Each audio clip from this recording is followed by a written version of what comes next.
Bonjour, Ciné-Chat, c'est le podcast qui porte un regard unique sur la pop culture. Et aujourd'hui, tout ce que vous avez toujours voulu savoir sur les Blues Brothers sans jamais oser le demander. En triplex de Los Angeles, Marseille et Paris, je suis votre hôte John Weber, dit Muddy Webers. Oui, tous les podcasts que j'aime, ils viennent de là, ils viennent du blues. Et ma section rythmique se compose de Jake Domenech, Rock'n'Roll Will Never Die. Et Elwood Kelly dans Everybody Needs Somebody to Podcast. J'ai travaillé mon anglais comme un malade, hein. J'ai pris des cours. J'adore quand vous parlez anglais. Et bienvenue dans Ciné-Chat. Ravi de vous retrouver, mes cinébuddies, et de partir ensemble vers le delta du Mississippi. Retrouvez ma Louise, allons dans le Mississippi, pour raconter l'histoire de deux frères hors la loi qui aimaient trop la drogue et le blues. Mais assez parlé d'Atman et de Jeff, mettons nos costumes, nos fedoras et nos lunettes noires, et passons sans plus tarder les clés de la blues mobile à Jake Domenech, qui nous raconte la genèse des Blues Brothers dans un chapitre intitulé « Joueur de blues, tu n'es qu'un joueur de blues ». Non. Alors, on va parler de ce film qui est culte quand même pour pour notre génération. Et il faut savoir que tous ces acteurs-là, c'est la génération du Saturday Night Live, fait partie de la fameuse génération sex, drogue et rock'n'roll, tu vois. C'est-à-dire, ils ont connu la guerre du Vietnam, ils sont battus pour les droits civiques des Nord-Américains, pour les droits des femmes. En fait, donc c'est une génération quand même qui est assez contestataire par rapport à l'Amérique de l'époque. Et dans cette époque-là, il n'y a aucune émission, ni aucune émission de radio, ni de télé qui leur correspondait. Et quand des gars comme John Belushi sont arrivés justement dans le game, alors lui, il a commencé en fait par une émission de radio, dans laquelle il y avait déjà Chevy Chase qui était là. Il est passé directeur de cette émission de radio. Donc, j'en parle toujours de John Belushi. Hein. Il est originaire de Chicago aussi. Donc, tout ça se passe à Chicago. Ouais. Et il a fait venir ses potes, donc qui étaient Harold Ramis et Bill Murray. Et un jour, il fait un casting à Toronto pour lui chercher de nouveaux acteurs pour l'émission de radio. Et c'est là qu'il rencontre Dan Aykroyd. Et ça va être vraiment un coup de foudre artistique, musical et amical. Et c'est Chevy Chase qui parle ça s'appelait, je crois, Lorne Michael, qui était le patron justement du SNL. Et il lui dit, il y a un bon mec, faudrait que tu le vois, etc. Mais ça se passe très mal. Il passe le casting, mais ce mec-là ne sent pas John Belushi, parce que John Belushi n'aime pas la télé. Il lui dit, non, je veux pas faire télé, j'aime pas ça. Ouais. Ma télé, chez moi, elle est couverte de crachats, il lui dit. et ce patron là, ce Lord Michael voulait quand même une cohésion dans l'équipe, tu vois, parce qu'il voulait renouveler. Il avait fait déjà les premiers épisodes, mais c'était pas ce qu'il voulait. Donc il faut une nouvelle version du Saturday. Bon, je dis Saturday pour raccourcir. Hein. Et tu peux dire SNL. SNL, voilà. Bravo. Et mais seulement Belushi, pareil, il se trouve pas à sa place dans ce truc-là. Il lui fait faire des rôles de merde. Il est habillé en abeille géante la plupart du temps, tu vois. Et la vedette du show reste Chevy Chase. Et lui, il est quand même dans l'ombre. Alors, il essaie de faire des trucs, de se montrer. Il reste populaire. Mais comme l'autre ne l'aime pas depuis le départ, il va vraiment lui donner le rôle du Il faut dire que c'est très difficile de trouver sa place dans Saturday Night Live entre les gens qui écrivent pour leurs préférés, etc. Et c'est très, très difficile. Bien sûr, et surtout par rapport pendant des années, ils jouent dans le background avant d'arriver à trouver leur place. Voilà, par rapport au caractère que Belushi pouvait avoir aussi, c'était pas quelqu'un qui était... C'est surtout une émission pionnière, donc les gens n'avaient pas les codes. C'était vraiment... Moi, j'aurais adoré cette période en 75. Les gens se cherchaient et les gens, ils vont en binôme. Tu vois, Aykroyd et Belushi se sont trouvés, les autres se sont pas trouvés, donc continue. Mais c'est vrai que on est dans un laboratoire de la nouvelle comédie américaine sortant de Playboy. Absolument, il s'appelle d'ailleurs Jeff. Presque Harakiri chez nous, tu vois ce que je veux dire. On est vraiment dans ce truc-là, donc on va continuer. Mais c'est vrai qu'on est dans cette genèse-là. Jeff, tu dis que Belushi n'aime pas la télé. D'ailleurs, le premier groupe s'appelle les Not Ready for Primetime Players, c'est-à-dire qu'ils sont pas prêts pour le prime time et pour la télévision en général. Et on est en janvier, le 17 janvier 1976, et tout d'un coup, ils sont habillés en abeille et les Blues Brothers jouent sur scène King Bee. À toi, Jeff. Tu veux que je chante ? Ok, let's buzz a while. Mais en fait, Chevy Chase, qui va être la vedette du show, va lâcher le SNL après la première saison pour se consacrer au cinéma, et c'est Belushi qui va reprendre la main. Ouais. Et c'est Richard Pryor qui va aussi lui tendre la main à un moment donné, parce qu'il va faire un sketch avec lui, le fameux sketch du samouraï. Il va pouvoir enfin s'exprimer et puis être habillé autrement qu'en abeille. Tu vois. Et là, il va quand même prendre la main et c'est là que l'aventure va commencer. il va commencer à devenir populaire parce qu'avant les gens l'appelaient Monsieur l'Abeille dans la rue, donc ils se vexaient un peu, tu vois. Et avec Aykroyd, ils vont acheter un bar, le Blues Bar justement, où ils vont pouvoir faire ce qu'ils veulent. Et là, les vedettes vont commencer à venir. Donc il y a Elton John qui vient, il y a Mick Jagger, enfin il y a pas mal de monde. Et surtout sa passion première, lui, il aurait voulu être rockstar, John Belushi, plus qu'acteur. De heavy metal, à jouer là-dedans. Et par moment, quand ils veulent faire des breaks avec Dan Aykroyd, ils prennent leur bagnole et ils se barrent en voiture, ils font des road trips jusqu'au Nevada et ils mettent d'ailleurs on l'entend dans les Blues Brothers, ils mettent du Wagner à fond, la chevauchée des Valkyries, etc. Ils sont déjà dans ce trip-là et donc ils ont cette idée de film qu'ils veulent faire. Le cinéma va approcher Bellucci puisqu'il fera American College, il fera 1941 et Universal va dire oui pour le projet des Blues Brothers. Donc voilà comment un énorme succès avec American College et un énorme bid avec 1941. Ouais. Moi, si je veux un bid avec Spielberg reste un film de Spielberg. Hein. Ouais.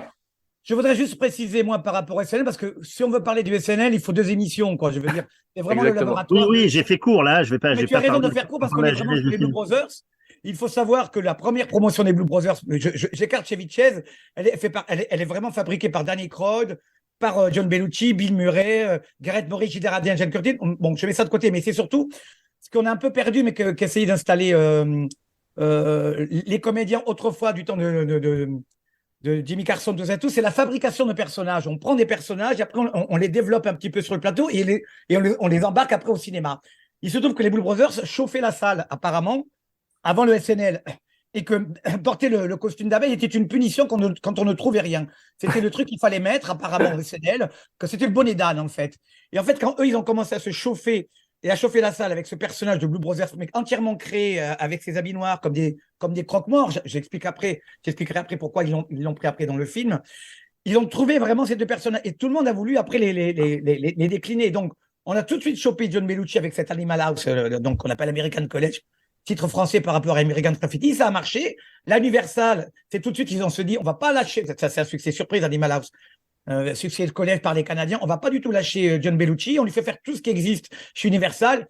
Il y a la bonne et la mauvaise façon. John Landis, les Beaux Brothers, c'est le catastrophe 1941, film irregardable. Encore maintenant, moi je trouve, même si le scénario est catastrophe et tout. Je suis d'accord, mais Spielberg a prouvé que c'était pas complètement son truc, la comédie, effectivement. La comédie, c'est pas son truc. Ça n'a jamais été son truc à Spielberg. Il est très très lourd en comédie. En plus, il a fait cette erreur de séparer Dan Aykroyd et John Belushi. Mais j'ai une question pour vous. Il paraît que la première fois que les Blues Brothers sont apparus à la télévision, c'est dans un sketch où il y avait justement Chevy Chase, qui était la vedette aussi à l'époque, qui passerait au cinéma lui aussi, et il faisait Gerald Ford, tu sais, le président Ford. Chevy Chase, c'était sa spécialité, en particulier le moment où Ford s'était cassé la gueule à la sortie de l'avion. Chevy Chase a basé sa carrière sur des chutes, des pratfalls, tu vois comme on dit. Mais il paraît que c'était les Blues Brothers qui faisaient les gardes du corps du président, et qu'ils étaient derrière lui comme ça, sans un mot. Et c'est comme c'est la première fois qu'on a vu les Blues Brothers, c'était dans ces rôles de garde du corps. D'ailleurs, quand on leur demande dans le film, vous êtes de la police, il dit no ma'am, we're musicians. Nous sommes des musiciens. Et surtout que Dan Aykroyd, qui avait fait des études de criminologie, expliquait que pour délirer à mort, il fallait des costumes très rigides. Donc être habillé comme ça en croque-mort leur permettait tous les délires qu'on l'on voit d'ailleurs dans le premier sketch quand ils chantent Soul Man. Ils arrivent très droit avec cette espèce de menotte et cette petite valise. Et après, ça leur permet de casser la cheville, de tout péter, quoi. Voilà. Après, il faut dire que les Blues Brothers sont nés un peu comme José Garcia faisait à l'époque. Il a été connu comme ça, José Garcia nulle part ailleurs. Il chauffait la salle avec de la musique parce qu'il avait des musiciens derrière. Et les gens arrivaient vraiment avec des constructions de personnages. Voilà. L'arrivée des Blues Brothers, c'est pour après, moi, pour raconter un peu que la bascule aussi, l'arrivée des Blues Brothers au cinéma, c'est un peu comme Brice de Nice, comme Jean Dujardin, est passé après au cinéma. Il avait un personnage très, très fort dans cette émission sur M6. Et quand il arrive au cinéma, d'ailleurs, on le voit bien dans la première scène des Blues Brothers, quand on les présente, Jack et Elwood, et qui se regardent, on imagine que dans la salle de cinéma à l'époque, les gens ont dû hurler en disant, ça y est, enfin, voilà nos 2 personnages iconiques au cinéma. Voilà, tu vois, c'était... Bien sûr, mais on va parler beaucoup de Belushi, qui tout d'un coup, à l'époque, a l'album numéro 1 de blues en Amérique, le show numéro 1 à la télévision avec le SNL, et le film numéro 1 avec les Blues Brothers. Donc, c'est une énorme star à l'âge de à peine 30 ans. Si on veut trouver une correspondance par rapport aux gens qui nous écoutent, et parce que ça date quand même les Blues Brothers par rapport, c'est pas, mais nous c'est très très fort et ça restait culte. Si on veut trouver une correspondance, et Jeff ne me contredira pas, on a la même chose, on a eu la même chose en France à peu près à la même période, et tu vas le dire, Jeff, et c'est dans le même physique, c'est Coluche. C'est-à-dire, ouais.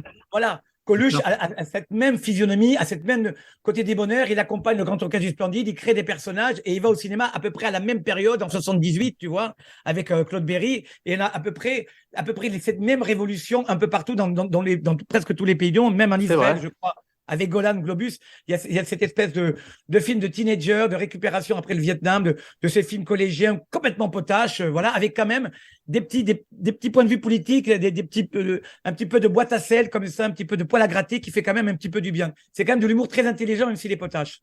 Vous savez d'où vient le nom Blues Brothers qu'il a inventé? Non? Oui, vas-y, non. C'est le directeur musical du show, qui est Howard Shore au départ. Howard Shore, ouais. Ah, c'est ça. Et qui va devenir compositeur. Le mec, il va avoir des Oscars parce qu'il a fait la trilogie du Seigneur des Anneaux. Il a fait tous les films de Cronenberg en musique de film, hein, Le Silence des Agneaux, Sur des Philadelphia, agneaux, ouais. Blue Wall Street. Et puis le mec, il était juste directeur musical du SNL. Et c'est lui qui a Il trouvé a ce fait nom. les agneaux et les loups, en fait. Voilà, les agneaux. Il a même fait Ed Wood. Ouais. Et après, avant, il a fait Ed Wood. Et Paul Schaeffer, en fait, moi je pensais que c'était lui le directeur musical, celui qui est dans l'orchestre au début, tu sais, du SNL, parce que après, pour parler du film, c'est pas le premier orchestre avec lequel il délire, quand il faut les imitations SNL de Joe Cooker, de tous ces trucs-là, même avec Ray Charles. C'est Paul Schaeffer, le directeur musical de tout ça. Oui, Et qui après, deviendra le directeur musical de Letterman, David Letterman. Mais après, il n'est pas pris sur le film à cause d'un contrat avec NBC. C'est Murphy C'est ça. Jim qui le remplace. Savoir que Universal, au départ, ils veulent leur imposer du disco comme musique. Ouais. Style Car Wash, etc. Tu vois, Rolls Royce. en disant que le blues, c'est démodé, quoi. C'est-à-dire que dans la volonté de faire un film rapidement, on est en train de regarder les succès du moment. C'est-à-dire ce qui marche en ce moment, c'est du La fête du samedi soir. C'est la fête du samedi soir grise, et de l'autre côté du carambolage country avec Smokey the Bandit. Cours après moi. D'ailleurs, dans le film, tu as vu, quand ils arrivent dans le bar country, ils demandent que. Ici, on joue deux genres de musique, western ou country. Country, voilà. Et ça. les gars se disent, on a le packaging. On dirait que tu es chez Porky's dans ce bar-là, tu sais. Ouais, c'est vrai. Carrément, c'est le bar Porky's ou le Blue Oyster Bar dans Police Academy aussi. Il y a un truc un peu comme ça. Et Universal, il leur file 17 millions et demi, mais le film en coûtait 10 de plus. Ils ont demandé 20 et ils leur ont donné 17. Ouais. Ouais, et ça coûtait 27 en tout. Et savoir que juste la scène finale où il y a l'armée, tout le monde, juste avant la scène où il croise Spielberg, c'est l'armée qui envahit la banque, tout ça. Ouais, bien ça sûr. coûte 3 millions de dollars, juste cette scène. 3 millions de dollars. Mais on Mais va c'est en un truc- parler. On va en parler. Mais pour l'instant, tu parlais des hit parades. Donc, je voudrais parler un petit peu de musique parce que c'est avant tout quand même une comédie musicale, une rencontre entre le cinéma et la musique. Et c'est vrai qu'à l'époque, c'est le disco, comme vous disiez, qui marche très fort. Et tous ces artistes qu'ils veulent ramener ont totalement disparu des charts, comme on dit. Et en fait, même si eux se réapproprient la culture du blues, parce que par moments, c'est quand même, même s'ils ont énormément de talent comme danseurs et comme chanteurs, c'est une espèce de karaoké glorifié, puisqu'ils ne font que des covers de chansons existantes. Mais en même temps, ils ont ramené sur le devant Aretha Franklin, Ray Charles, James Brown, qui avaient disparu et qui ont eu la Johnny Hooker second aussi, souffle à leur Cap carrière. Calloway, ouais. Et Bien même sûr. si, voilà, donc ils se sont réappropriés, comme les Stones ou comme Elvis, à un moment, ils se sont réappropriés la musique africaine-américaine, tu vois, mais en même temps, ils ont ramené tous ces artistes sur le devant de la scène, donc c'est D'où leur formidable. costume. À propos des Stones, vous saviez que dans leur deuxième album, ils ont repris cette chanson Everybody Loves Somebody. Dans leur deuxième Ah, album, oui. c'est cool. En Est-ce 65. que ouais. Et d'où leur costume, parce qu'ils étaient habillés en croque-mort, en fossoyeur du blues qu'ils allaient enterrer.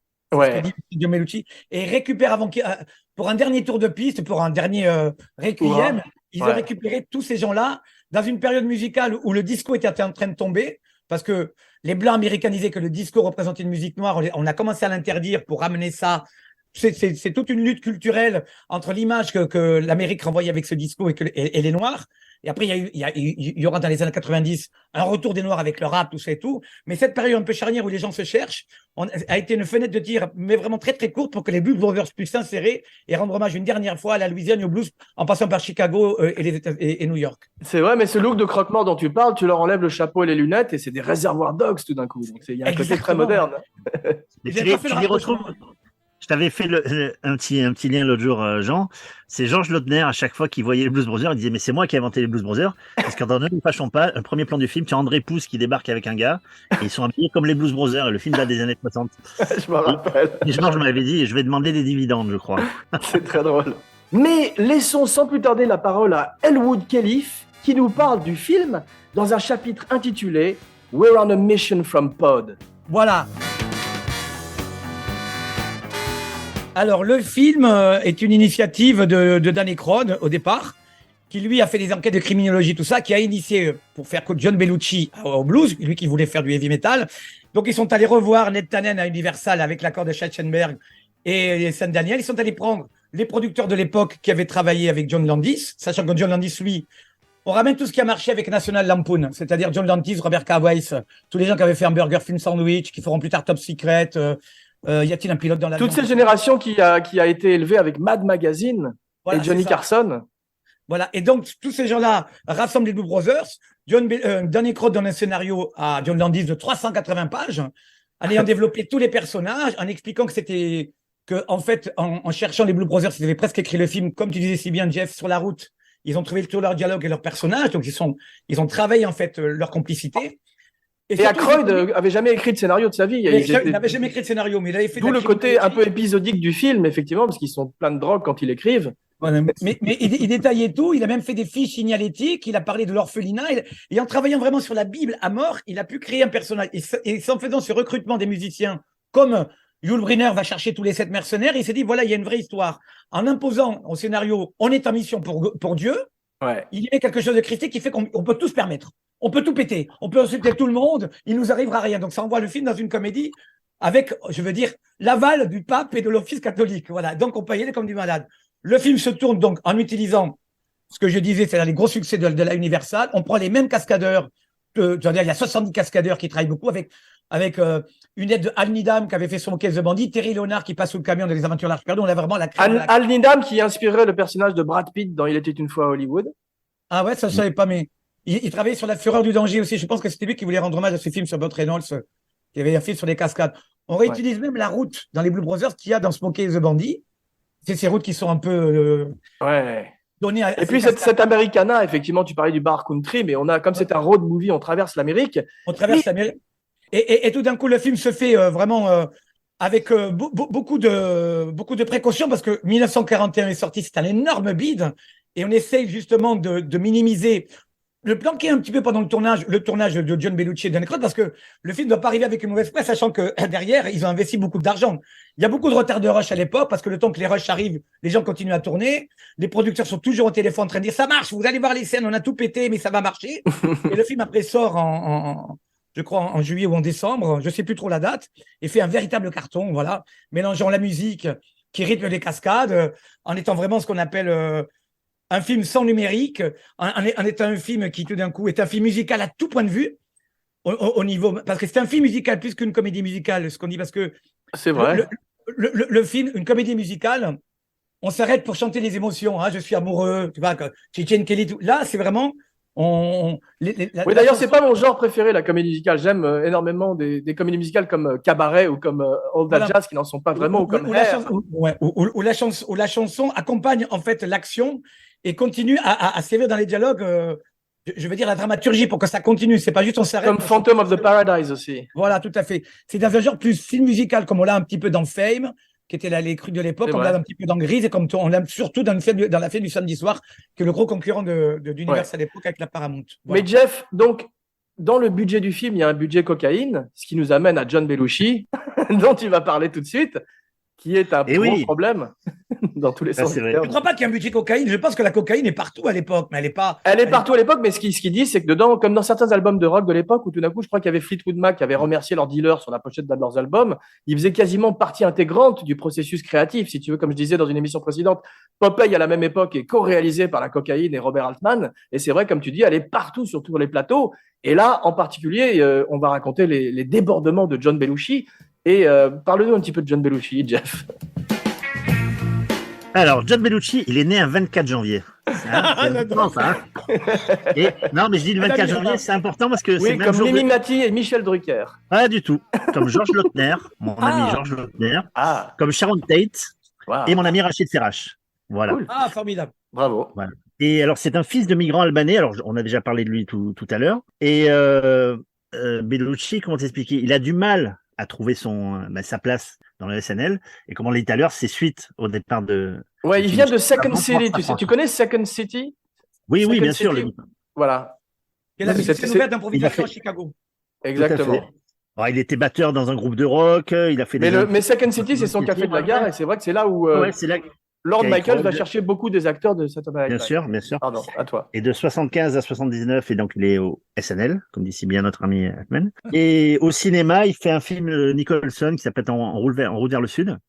Il fera aussi grosse déception, parce qu'à l'époque, j'étais déjà fan de Belushi et très fan de Nicholson, et je m'attendais à leur rencontre, à un truc énorme. Et en fait, il était probablement trop drogué sur le plateau, et il a presque pas drôle. revois le film, il est pas mal du tout, ce que ça raconte. Il est vraiment bien. Je l'ai revu il n'y a pas longtemps. Oui, mais Belushi a rien à faire dans le film, si je me rappelle bien. Bah, il commence, et Ah tout ouais, le c'est monde un veut le petit, prendre. c'est une panouille qu'il a à faire. Hein. Oui, Ouais, mais c'est ça. on le prend partout et n'importe où. Tu vois, je veux dire, tout le monde va aller au SNL. Nicholson était au début avec ses lunettes noires et il vient Bellucci. Tu vois, on le met à toutes les sauces, un peu comme Coluche à l'époque, qui était partout. Et ils font des conférences avec Dan Aykroyd dans des universités. Et pour faire le con, il veut faire une cascade, il s'explose le genou.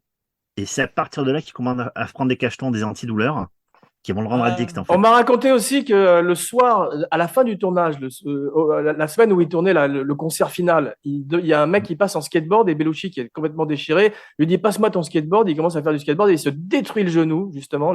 Et ils font venir une espèce de médecin de Los Angeles, ostéopathe, qui lui fait des shoots dans le genou incroyable de drogue, tu vois. Et tout le passage où il danse et tout à la fin, il est complètement sous novocaïne, ou je sais pas comment ça s'appelle.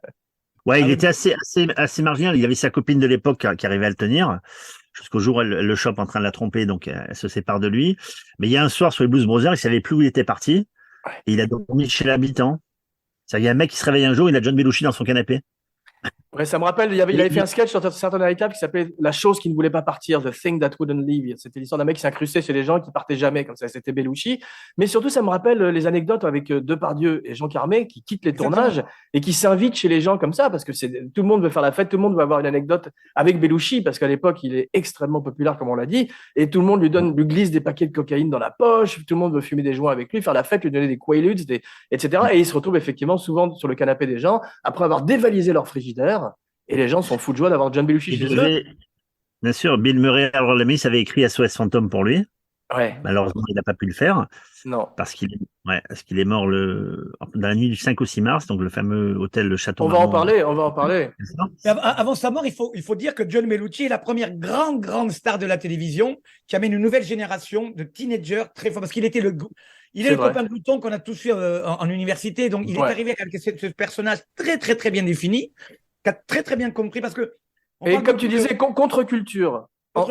Voilà. Quand on parlait de la genèse du Blues Brothers, il ne faut pas oublier le National Lampoon, qui est le Playboy et le harakiri de l'époque, qui lui, il a mis vraiment en valeur. Le premier grand film, c'est Animal House, avec ce type Kinney, Asghar Kinney et Harold Ramis et Ivan Reitman, que des Canadiens qui arrivent et qui mettent vraiment en avant John Belushi. Donc, je pense qu'aussi la drogue, pour en revenir à ce qu'on disait, et je pense que c'est un succès immédiat qui est bien tombé dessus par les concerts qu'il a fait au Universal, à Los Angeles. C'est le mec qui est rentré, il était une star, vraiment une star du rock. Il est arrivé comme ça. Et je pense que le duo est devenu très célèbre, comme Jerry Lewis et Dean Martin après 2 shows à Las Vegas. Vraiment en fait, c'est un mélange de Jerry Lewis et Jerry Lee. Laurel Hardy. Et Laurel Hardy aussi un peu, les deux. D'ailleurs, t'as vu, il y a une scène dans le film où il y a une photo, un dessin de Laurel Hardy derrière eux. Ah, je me rappelle plus du tout. Mais dans la station-service. Mais Jeff, tu peux nous raconter l'anecdote de John Landis qui arrive dans la caravane de John Belushi et qui trouve une montagne de cocaïne sur sa table? Non, je te laisse la raconter. Alors, tu la connais? Je la connais pas celle-là, moi. Ouais, il arrive comme ça, et bon, les débordements de Belushi deviennent un vrai problème parce qu'il est en retard tous les jours sur le plateau, il y a des dépassements énormes sur le budget et sur le temps de travail. Et donc, Landis arrive foudrage dans la caravane et il voit cette montagne de cocaïne. Atman, say hello to my little friend. C'était digne de Scarface. Quand tu dis cette croix. Et il attrape toute la cocaïne et il la fout aux chiottes. Et il tire la chasse. Et Belushi arrive comme ça. Il le bouscule, il regarde la table et il dit « Mais qu'est-ce que tu as fait ?» Il essaie de lui mettre un coup de poing à Landis, il le rate, et finalement, il lui tombe dans les bras en pleurant, tu vois, et il se rend compte qu'il a atteint un point de non-retour. Et il a tout d'un coup une espèce de compagnon sobre, qui est un ancien du Mossad, je crois, ou un type qui s'était occupé des Eagles et tout, qui s'appelle Smokey Wendell, et qui est chargé de l'empêcher de prendre de la drogue. Dès qu'il y a un mec qui lui met un paquet dans la poche, etc., il est chancé. Mais même ce mec-là, il n'arrive pas. Belushi arrive à le perdre à chaque fois dans la nuit. Et en plus, ils ont un bar, comme tu disais, sur le plateau. Parce qu'en fait, les producteurs finissent par accepter qu'ils ont un bar sur le plateau où les barman sont à la fois barman et dealer. Là, tu peux trouver tout ce que tu veux.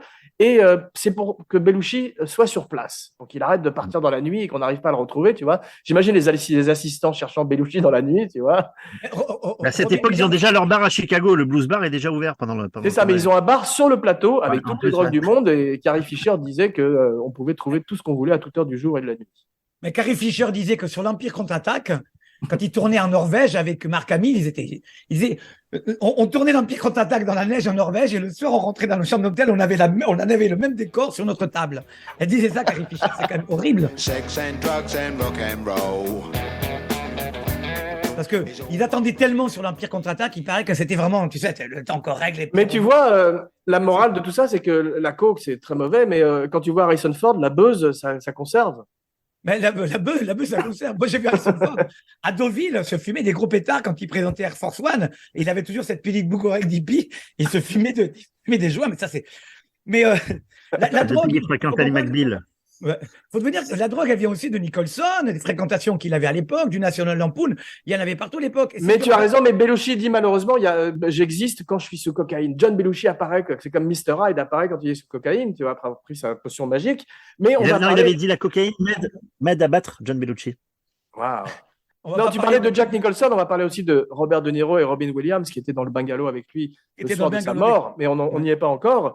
Parlons un petit peu de ce casting extraordinaire et des caméos, parce qu'on voit tout d'un coup John Candy, Charles Napier, Steven Spielberg à la fin. Spielberg, qui vient s'excuser de 1941 en même temps. Alors Spielberg, sur la scène de Spielberg, si vous la revoyez bien, il y a un petit faux raccord. Quand il plante son tampon, le tampon il est droit sur la feuille, et quand il y a le contre-champ, le tampon est tordu. Bon, c'est un petit. Juste monsieur.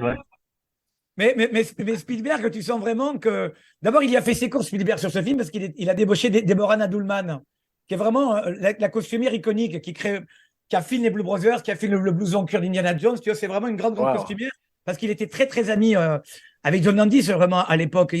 Que Spielberg, après Les Dents de la Mer, voilà. Qu'est-ce qu'il va faire après derrière? Il prépare Rencontre du troisième type, mais le soir, il se marre avec ses copains qu'il veut mettre partout. Il adore parce que lui, il est très télé, Spielberg, quand il engage Goldie Hawn. Et donc, tout d'un coup, la spécialité d'ailleurs de John Landis, c'est d'avoir chopé des metteurs en scène caméo et d'en mettre dans tous ses films à peu près. Tu vois, je sais pas si tu as vu. Ah oui, c'est impressionnant. J'ai la liste. Tout le temps. Quand on parle de lui, c'est impressionnant. Moi, j'ai pas même toute lui, la il joue liste. dans son propre film. Hein. Il y a même Sam Raimi dans Spies Like Us, je crois.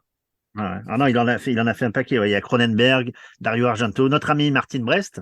Il y a George Lucas. Joe Dante, Costa Gavras, Terry Gilliam, Toby Hooper, enfin, Barbet Schroeder, Don Siegel, enfin, il y en a, John Singleton. À chaque fois, ce film a plein de caméos et d'acteurs formidables, les Blues Brothers. Pour revenir aux Blues Brothers, il y a Frank Oz, Miss Piggy et Yoda. Même. À qui on jette tes préservatifs dans la rue, tu sais ça, il le racontait. Ah, c'est extraordinaire. Sur le préservatif usagé, ouais. Voilà, c'est ça, c'est-à-dire que ce mec, quand même, qui a fait Kermit, qui a fait Yoda, c'est-à-dire ce qui va rester de lui, il disait, pendant une époque, on me jetait des trucs de préservatifs, parce qu'on savait, là où j'allais travailler, on me jetait des préservatifs à la gueule. C'est comme Reginald Val Johnson, tu sais, de Die Hard, qui reçoit des Twinkies, on lui jette tout le temps des gâteaux sur lui. Des gâteaux. Dans Die Hard. Et Frank Oz, il a pris du grade, parce que dans le premier, il remet ses affaires à Bellucci quand il sort. Et dans le deuxième, dans les Blues Brothers 2000, il est devenu directeur de la prison. C'est vrai, mais on va en parler un petit peu, mais pas trop. Mais tu sais, cette scène avec les capotes, quand il lui en donne une usagée et une qui n'est pas utilisée, c'est quand même censé être un film pour les enfants, parce que ce qui m'a frappé, c'est à quel point c'est cartoon, c'est un mélange quand même de Satanas et Diabolo, rencontre le Muppet Show. Tu as vu le groupe de rock du Muppet Show, et c'est très, très pour enfants. Mais je me suis rappelé aussi que dans Ghostbusters, Dan Aykroyd se faisait faire une pipe par un fantôme, une espèce de blowjob spectral. Donc c'est vraiment... C'était très. Mais ils n'oublient pas les teenagers aussi. On est quand même dans cette période. Tu vois, si tu vas par là, dans la boum, quand la fille elle met sa main dans le popcorn, et ben, touche le zizi du. Ah, c'est comme Porky's. Voilà, c'est ça. Moi, je trouve qu'à cette époque-là, les films étaient pour nous. Je veux revenir. Pardon non, mais porno ou pour nous? Porno, t'as raison, porno. Je veux dire, moi, les Blue Brothers, c'est l'abandon de cette comédie française que nous, on avait à l'époque. Et c'est-à-dire, moi, j'ai passé devant l'affiche quand j'allais au lycée, en 1980, toutes ces voitures de police, tout ça et tout, qu'il y avait un petit peu dans les photos. Mais quand tu étais jeune, tu avais envie de voir ça, quoi. Tu n'avais pas envie d'aller voir la dernière comédie avec Aldo Macione. Je sais pas, même si j'adore Aldo Macione, ou même à l'époque, tu vois, ces trucs. Alors, c'était un coup de pied dans la fourmilière, t'as raison. C'était vraiment la comédie pour nous, dans cette espèce de New York un peu trash qui commençait à être reconstruit, tu vois ce que je veux dire? Et en même temps, ces personnages de cartoon pour qui les lois de la physique ne s'appliquent pas, parce qu'effectivement, c'est comme Bibi le coyote, quand tout d'un coup, Carrie Fisher leur tire dessus avec un bazooka, il se relève deux instants plus tard sans avoir rien et en s'époussetant. Il est, comme tu disais, l'héritier des Laurel et Hardy, mais lui, c'est l'héritier de Harpo Marx. C'est le clown destructeur qui arrive et qui, tout d'un coup, comme tu disais, met un coup de pied dans la fourmilière. Et qui voyage dans le monde entier, puisque c'est du slapstick et c'est de la comédie qui peut se traduire à travers le monde. John Bellucci le disait très bien, parce que Dan Aykroyd voulait tout expliquer par rapport au garage, tout ça et tout. Il dit, mais non, il n'y a rien à expliquer. Elle a un lance-flamme et elle tire. Qu'est-ce que tu vas m'emmerder dans la comédie? Les mecs n'arrêtaient pas de se battre au niveau scénaristique avec le bazooka, avec la voiture volante. Là, tu sais, à un moment donné, il y a cette cascade où la voiture fait une marche arrière et vole au-dessus de la voiture des nazis. Là, voilà. Ça, il disait, mais comment on peut l'expliquer? C'est la voiture magique. C'est la, voilà, Mais il a toujours voulu faire une voiture magique, Dan Aykroyd, parce que même l'ectomobile, tu sais, que la voiture des Ghostbusters, il voulait qu'elle ait des pouvoirs aussi. Mais il faut dire que Dan Aykroyd, c'est un type très intelligent, c'est un grand businessman qui est donc né à Ottawa, et il a fait énormément d'argent avec une vodka récemment qui s'appelle la Crystal Skull, qui est une vodka en forme c'est un crâne en cristal dans lequel il y a de la vodka, et il est devenu millionnaire grâce à ça, un petit peu à la manière de George Clooney et sa tequila. Il disait que quand on est venu me chercher pour le SNL, moi j'étais milliardaire avec mon club, mon bar Speakeasy clandestin, le 505. C'est comme Schwarzenegger qui était riche avant d'être acteur dans l'immobilier. Ça a des avantages. Ou Lino Ventura d'ailleurs. Ouais, c'est vrai. Mais vous avez vu un des plus mauvais films du monde fait par Dan Aykroyd qui s'appelle Nothing But Trouble, avec Demi Moore et Chevy Chase, où ils arrivent dans une petite ville et Dan Aykroyd fait un juge où il a une espèce de prothèse sur le nez en forme de pénis. Et c'est un film absolument immonde. Mais il a la particularité c'est la première fois qu'on voit Tupac à l'écran. C'est la particularité du film. Aykroyd, il a fait un paquet de nanars quand même. Mais c'est un très très bon comédien. Et d'ailleurs, on peut observer, parce que moi, quand j'ai vu les Ghostbusters, je n'ai pas tout de suite reconnu Dan Aykroyd. Parce qu'il s'est John Bellucciisé en grosseur, on trouve, tu vois. C'est presque comme un deuil qu'il a porté. Pour moi, il était dans ce buddy movie, le clown blanc, très beau gosse, qui pouvait avoir Carrie Fisher, parce qu'il était marié il était très maqué avec Carrie Fisher, c'est vrai. avant qu'elle le quitte avec Paul Simon. Mais tu vois très bien qu'il y avait ce clown blanc et ce glouton gros, tu vois, comme on dit à Botte Costello, et qu'après, il n'a pas tellement trouvé sa place dans Ghostbusters. Je trouve que c'est celui qui est le moins bien servi, je trouve, dans Ghostbusters, parce que Ramis amène quelque chose de très, très, très scientifique. L'autre amène vraiment la supercherie, l'arnaque. Et lui, au milieu, tu sens qu'il a mis à auteur, metteur en scène, et qu'il est dans un truc d'entre Bellucci et je trouve qu'on l'a perdu un peu en tant qu'acteur après les parce que même s'il était très bon, il était très bon dans Un fauteuil pour deux. On se souvient d'Eddie Murphy, c'est ça. Alors absolument. Après, il a eu quand même 2 Razzie Awards dans sa carrière. Hein. Il a fait... C'est qu'il il a un peu mérité. Et il fait un petit caméo dans Indiana Jones, dans le deuxième. Dans le deuxième, je sais pas si vous vous rappelez. C'est drôle. Quand Indiana Jones va prendre l'avion. Mais tu disais qu'il était fan de heavy metal, John Belushi, mais surtout au moment des Blues Brothers, il commence à devenir de plus en plus fan de punk rock, en particulier un groupe américain qui s'appelle Fear, et il est de plus en plus violent dans sa consommation de drogue, ce qui nous amène à ce soir tragique au Château Marmont, effectivement, où tout d'un coup, il est avec une femme qui s'appelle Cathy Smith. Robin Williams et De Niro arrivent dans la chambre et Robin Williams dit qu'il a vu cette femme dans un coin de la chambre en train de préparer des speedballs, tu vois, qui est un mélange de cocaïne et d'héroïne, et il a dit qu'elle ressemblait à une goule. Et c'est pour ça qu'ils sont partis, De Niro et Williams, qu'ils ont eu peur. Et 11 speedballs plus tard, Belushi était mort. Ce soir-là, à l'hôtel, c'était une prémonition, vous vous rappelez de ce film Christian F. Oui. La fille dont c'est arrivé, qui s'appelait Christiane Felre-Nischroth, comme ça, je ne sais plus son nom. Ils ont bien fait de l'appeler. Elle était présente dans l'hôtel ce soir-là, cette fille-là. C'est dingue, ah ça, bon mec. Ouais. Wow. Mais c'était un hôtel réunion comme on pouvait avoir dans les années 70, où tous les acteurs allaient chez Castel le soir, tu sais, pour écrire de la musique. Il y avait Johnny Coluche, tu vois. Oui, et puis il existe toujours, et tu as le principe des bungalows, donc tu as une espèce de... Voilà. Tout le monde écrivait au Château Marmont, les gens allaient là-bas, on s'y retrouvait, on pouvait y trouver... les années 80, c'est les années début de la bourse, des débuts de c'était Wall Street, c'était les Blues Brothers. Tu vois dans le casse du siècle, dans le générique d'ailleurs, tu le vois, les Blues Brothers. C'est cette période-là, 13 années 80. Donc au Château Marmont, il y avait tout le monde. Mais moi, j'ai su très très tard qu'il y avait Nicholson et Robin Williams qui étaient très potes. Oui, mais la mort de Belushi, tout d'un coup, a été comme la mort de Sharon Tate à Hollywood. Ça a réveillé les gens et ça les a tout d'un coup indiqué le vrai problème qui était la drogue. Et cette femme, il a une étoile au Walk of Fame en avril 2004. Même. Et cette femme, Cathy Smith, donc s'est enfuie d'Amérique. Elle est repartie au Canada. Elle était canadienne comme Dan Aykroyd. Et ils ont fini par la choper quand même. Et elle a fait 15 mois de prison. Elle est morte l'année dernière à 73 ans. Et sur la tombe de Belushi, il y a marqué « I may be gone, but rock and roll lives on ». Je suis peut-être parti, mais le rock'n'roll vit toujours. Et sa femme, comme ils ont fait avec Jim Morrison, tu sais, au Père-Lachaise, sa femme a été obligée de déplacer la tombe et de la mettre dans un endroit inconnu parce que les gens venaient dessus et faisaient la fête et tout, faisaient des lignes de coke sur la tombe et Il tout. a été enterré à Martha Vinard, là où on a tourné Les Dents de la Mer, il paraît, dans le Ah, c'est ça. Voilà. vers chez lui. Mais Bill Murray, pour son raison funèbre à l'enterrement, a dit des horreurs sur lui pour pas qu'on le sanctifie. C'est-à-dire, il a dit c'est un type vraiment dégueulasse. À la façon Bill Murray, tu sais, un peu comme dans la journée de la marmotte, qui est vraiment, voilà, il l'a fait avec beaucoup de plaisanteries. Mais il y a une photo bouleversante de Bill Murray qui pose une fleur sur le cercueil. Et Danny Crowd aussi vraiment là, mais il dit vraiment c'était un type dégueulasse qui provoquait tout, qui était pas très très très sympa, tout ça et tout. Je dis tout ça pour pas que vous gardiez une bonne image de lui et qu'on passe à autre chose. Dans le film, je sais pas si vous vous rappelez, dans le film, il a quand même une aura assez mythologique dans le film, parce qu'on le voit toujours avec la lumière, Bellucci. Ouais. C'est souvent. Dès qu'il sort de prison, il y a cette lumière derrière lui qui s'éclaire. 2-3 fois la lumière quand il est. Et ça en fait un personnage assez mythologique. Tu veux dire qu'il est presque prémonitoirement damné, comme dans La Malédiction. Dieu l'a envoyé en mission et puis il va le rappeler quelques années plus tard. Quoi. Regarde, Damien, c'est pour toi. Damien, c'est pas... Jeff, oui, un truc qui m'a fait marrer, tu as vu que toute l'équipe que Aykroyd et Belushi sont dans Tarzoun, la honte de la jungle. Je l'ai vu, un film que j'ai vu il n'y a pas longtemps, que je ne connaissais pas. Un truc bien délirant. Film interdit, moi, quand j'étais petit. Interdit Tarzoun, qui se tirait sur Et je ne sais pas si vous vous rappelez du début du film, c'est de nuit, il y a des plans vus d'avion, vus d'hélico de la prison. Ouais. D'ailleurs, on voit des mouettes. Hein. On voit des mouettes, alors ça ferait plaisir à Granier de Fer, mais pas à ton père. et les gardes de la prison n'étaient pas au courant que tournait un film, ils ont tiré sur l'hélico. Waouh! Oh la vache! Ouais, ils n'étaient pas au courant. Ils ont commencé à tirer, donc ils sont partis, ils ont venu expliquer. Mais on fait des plans pour le film. Ouais, il fallait nous le dire avant. Ils ont tué une mouette.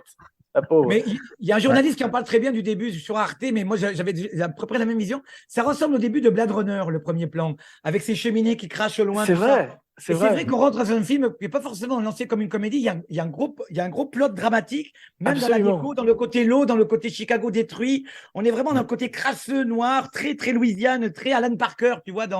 Et le film rentre vraiment dans. Et tout ce qui va être comique est sous-tendu quand même par quelque chose de très crado, très dramatique. Très intéressant, mais tu parles de ça. Attends, tu parles de ce visuel, et c'est vrai que ces films des années 80 ont quand même un pied fermement ancré dans les années 70, avec ce cinéma naturaliste et réaliste qu'on aime bien, voilà. Et qui se glisse dans cette comédie. Jeff? Savoir aussi que cette prison-là, dans laquelle ils ont tourné, vous savez qui était emprisonné à ce moment-là? John Gacy. Oh, wow! John Gacy. Il a été arrêté le 21 décembre 78, ils ont tourné le film en 79. Oui, le clown, le tueur en série. Ouais. Pogo. Et pendant le tournage du film, il était dans cette prison. Incroyable. Il y avait deux clowns, dis donc, Belushi et je me suis renseigné, il a été exécuté le 10 mai 94, John Gacy, le jour de l'élection de Mandela. Oui, et le jour, on voit dans la série Dahmer, le jour où Jeffrey Dahmer se fait baptiser et est born again, né à nouveau. Et la série Prison Break a été aussi tournée dans cette prison. Est-ce que c'est quoi, c'est la Joliette prison? Parce qu'ils ont eu des accords. Apparemment, ils ont tourné vraiment dans tous les endroits qui citent vraiment, tu vois, sans les dénaturer, sans changer de nom. Et ils ont eu des accords extraordinaires. Par exemple, je vais revenir au plan de la fin, là, tu sais, sur le Dealey Plaza, là. Ouais. Ils ont eu la chance que le maire de Chicago, Richard Daley, qui est vraiment le plus grand facho, en fait, on le voit dans les scènes de Chicago, c'est lui qui lance cette émeute dans ce film qui est sur Netflix, où on explique vraiment que ça a été une horreur, cette manifestation à Chicago pendant le Vietnam. Et Richard Daley a dit, on ne tournera pas de film sur la police à Chicago parce qu'on avait tourné un film où un flic avait été corrompu. Et John a dit, comment ça? Il y a des flics corrompus dans la police. Il a dit, oui, on ne tournera plus jamais un film où il y a un flic corrompu. Et donc, il est mort et on a pu tourner. C'est le premier film donné par cette mère qui était Janie Byrne, première femme maire à Chicago, qui a donné tous les accords avec le gouverneur. Incroyable. Pour donner les flics, le SWAT, tout ce qu'il y a. Ils ont tout, ils ont pu. Mais il y a des centaines d'assistants dans la rue pour les voitures. Tu sais, alors là, c'est vraiment appel à toutes les voitures, littéralement, parce que. Mais il y a tout. Mais c'est pas possible de faire ça.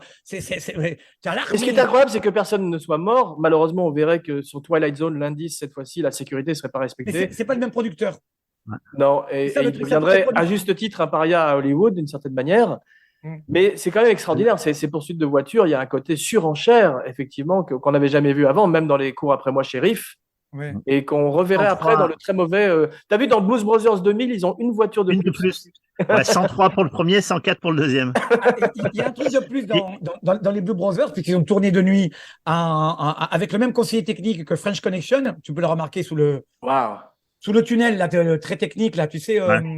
T'as Dans la course poursuite, ouais. dans la course-poursuite. Il faut savoir que dans Blue Brothers 2000, et là, parce que c'est un film que je n'aime pas du tout, donc les bagnoles qui sont lancées, il n'y a pas de chauffeur dedans. Alors que dans celle des Blue Brothers, les Ouais, voitures Celle qui tombe, il y a des cascadeurs dedans. il y a vraiment des cascadeurs dedans. Tu as toujours cette bataille avec Spielberg et John Landis, puisque lui, il dit, moi, je vais te montrer ce que c'est qu'une vraie poursuite et je vais la finir dans Sugarland Express.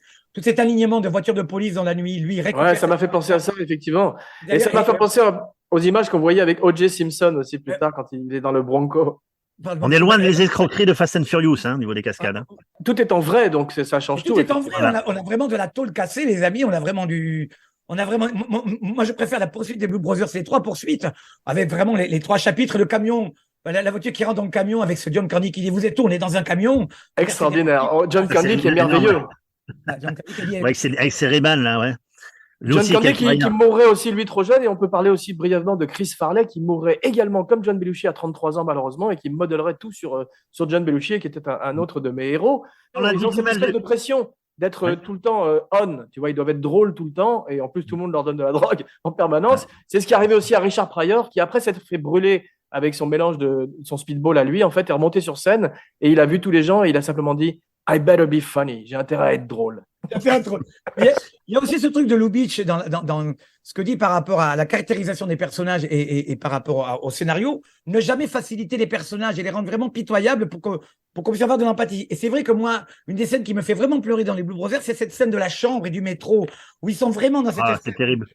espèce d'espace cuisine vraiment dégueulasse, où l'autre il prend le lit, il finit une vieille bouteille de Jacques Daniel, l'autre il se fait 2 pains grillés, on met un vieux, et il a sauvé le tourne-disque, on écoute la vieille musique avec le métro qui passe, après il y a l'explosion. Mais tu as vu, chaque contre-champ sur Ackroyd, il y a un métro qui passe. Ouais, mais il passe souvent au métro, hein. Les 3 secondes, il y a un métro qui passe, c'est impressionnant. C'est le métro de Chicago, quoi. Et c'est la première fois c'est là qu'elle vient défoncer l'immeuble pour la première fois, Carrie Fisher. La deuxième. La deuxième. D'abord, il y a les lance-roquettes, après il y a la bombe, je crois. Après, il y a la bombe le matin. Je crois que sinon, le premier, c'est dans l'immeuble la première fois. Hein. C'est quand Oui, ils sont c'est dans devant l'hôtel. l'immeuble. Devant l'immeuble, le lance-roquette quand il arrive, et après le matin. Après, ouais, le fini, ouais. Il y a 13 voitures pour la Blues Mobile, qui est une Dodge Monaco, donc qui est un personnage à part entière. Et ça m'a fait penser aussi à Mad Max, parce qu'ils ont leur garage dans lequel ils réparent et toutes les voitures, tu vois. Il y a le même travail de personnalité sur la Blues Mobile qu'il peut y avoir sur le V8 Interceptor de Max Rokatansky. Et comme elle tombe à la fin, tu sais, comme elle tombe à la fin, la voiture, là. Blam. Bah oui, comme Devant la banque. avec le Devant penseur la de banque. Rodin. C'est un petit clin d'œil à Jeff parce qu'il s'y connaît, il va le dire. Moi, j'ai connu le film en français, hélas, mais je ne crache pas dessus parce que il y a quand même des Les très, voix. très bons doubleurs à l'époque. C'est Jack Dinham. Jack Dinham, qui était qui est l'assistant de Funès dans Fantomas, Ouais. et Patrick Préjean. Patrick Voilà. Préjean. Donc, et Patrick Préjean, qui en 68 a fait une pièce qui s'appelle L'Enlèvement d'un certain Francis Weber. Effectivement. Non, mais les Patrick voix, Préjean, c'est rare que les voix françaises soient bonnes, et là, c'était super bien trouvé. c'est la même voix. Préjean qui fait Aykroyd et Jack Dinham qui faisait Bellucci, c'était vraiment très très bien trouvé. Ouais. Dinham qui a vraiment parce qu'on récupère la voix que dans le juge, on récupère la voix du flic dans La chaleur de la nuit. Tu vois, c'est le flic qui parle avec une voix comme ça, vraiment une voix éraillée, très très virile. On récupère la voix du flic le justicier dans la ville. Et surtout Albert Préjean, Patrick Préjean, Patrick, c'est le père Albert Préjean.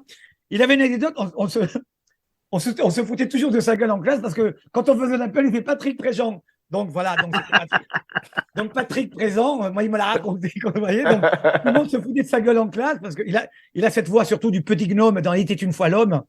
Je sais pas si tu te rappelles. Revenons. Pour en revenir à Revenons au Blues Bellucci, Brothers. Je voudrais avec dire tout que le c'est- mal qu'on a dit sur Bellucci, il a fait quand même quelque chose de très beau après le tournage. Il a fait un virement de $200,000 à un orphelinat. Ah ouais, mais Voilà. on n'a pas Ça, dit il du aurait mal pu de dire. Belushi, moi j'adore. Mais C'est c'est le vrai, Coluche non, mais c'est le Coluche de Quand on a l'époque. dit du mal, on a parlé de son côté sombre, mais il a quand même fait il a quand même offert $200,000 à un orphelinat. Ouais. Et comme vous disiez, le film serait un énorme succès. C'est le plus gros succès d'un film Saturday Night Live entre Wayne's World et Wayne's World 2. Parce qu'effectivement, on verrait que Lorne Michaels a compris qu'il y avait un filon et qu'il emmènerait plein de ses personnages de la télévision au cinéma avec plus ou moins de succès.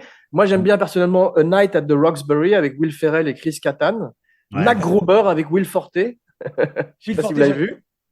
Will Fortier qui joue le mec du National. Mais là où tu as fait une petite erreur, et je te corrige, mon petit Jean, ce n'est pas Lord Michaels, parce que Lord Michaels, le producteur de cette vidéo, c'est Bernie Bilstein, hein, qui lui est le gros agent, qui est un peu le Leaderman de ce groupe-là. C'est ça, Et c'est lui qui amène sur 1941, c'est lui qui suit Bellucci, qui suit tous les autres. Exactement. Sur tous ces films-là, qui produisait déjà aussi le Muppet Show, parce que c'est lui aussi qui amène Frank Oz. Donc, Ouais. Et je voudrais juste faire une petite aparté très rapide sur Jim Belushi, qui est moins bon que son frère, mais qui est quand même un bon acteur, et en particulier dans Red Heat et dans Thief, où il est très très bien quand il fait des rôles sérieux. Il est bien dans Twin Peaks aussi. il est Il bien fait avec le la petite proviseur fille, aussi. Série Et le B. proviseur, ouais. Il avait fait un film double détente avec Schwarzy aussi. Un Voilà, budget C'est c'est de- celui-là, ouais. Red Heat, où il est très bien. Où, Red Heat. Ah, d'accord. tu te rappelles, Schwarzenegger arrachait la jambe artificielle d'un dealer russe et il versait de la cocaïne sur le sol et il disait simplement cocaïne, homme. Dans le film, vous vous rappelez, il y a une scène qui est magnifique, c'est celle où ils ont dans ce restaurant étoilé gastronomique là, au début, Ouais. Formidable. du Dom Pérignon. Le serveur, je sais pas si vous l'avez revu, c'est Oui. Paul Rubens alias Pee Wee Herman. Tout Exactement. à fait.